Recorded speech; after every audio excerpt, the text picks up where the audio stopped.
I cannot believe we're here. It's only day one of the 4-day conference and already we've seen so much cool stuff. So I'm going to talk to you guys today about some of the top tech toys that there are to discuss.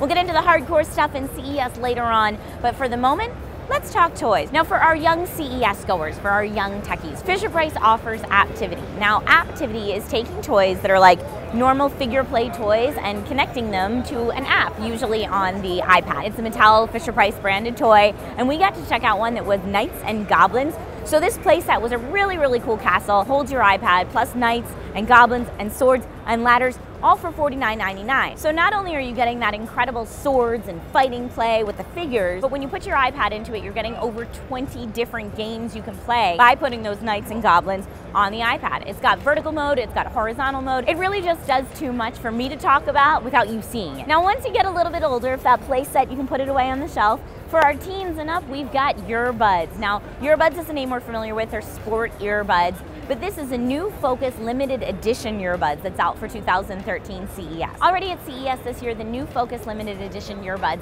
have been awarded the International CES Innovations 2013 Design and Engineering Awards honoree. Now for $99, these new Focus limited edition earbuds can be yours. They've got twist lock technology, so you literally put them in your ear, turn them like a quarter lock, and they lock in your ear. They're sweat and water resistant. No matter what sport you're playing, no matter how fast you're running, these earbuds are not going to fall out of your ears. Now for the older kids, we've got Oculus Rift, virtual reality. I've never seen 3D virtual reality like this. Now granted, the virtual reality that we've seen in the past hasn't been all that much to talk about. It definitely makes leaps and bounds, and it's got a long way to go. It's got a 20-year-old creator whose name is Palmer Luckey. He said he started off as a console modder and has worked his way up to this. He put the project on Kickstarter, raised over $2.4 million, has over 9,000 backers, and now runs a company that has 16 employees. How cool is that? The lead engineer creating the actual headset, Jack McCauley, worked as the engineer on Guitar Hero, so all the peripherals and controllers for that were him. Obviously, when you take a look at it, Phil and I both got to try it out. There's some like gaffer tape and stuff on it. It's definitely not production ready yet. Some of the things that still need work,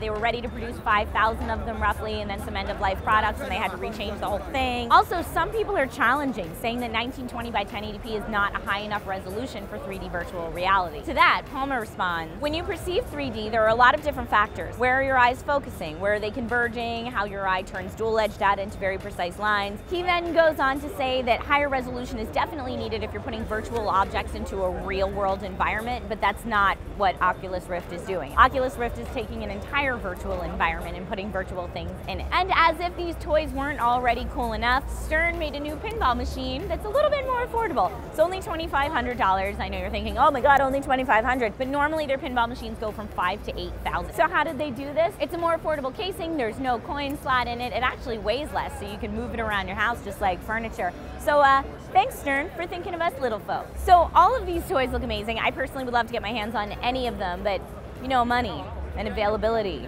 and stuff like that. But anyway, we are at CES, so I'm not gonna let myself get down. There's way too much to do. This has been Trisha Hershberger for SourceFed CES 2013.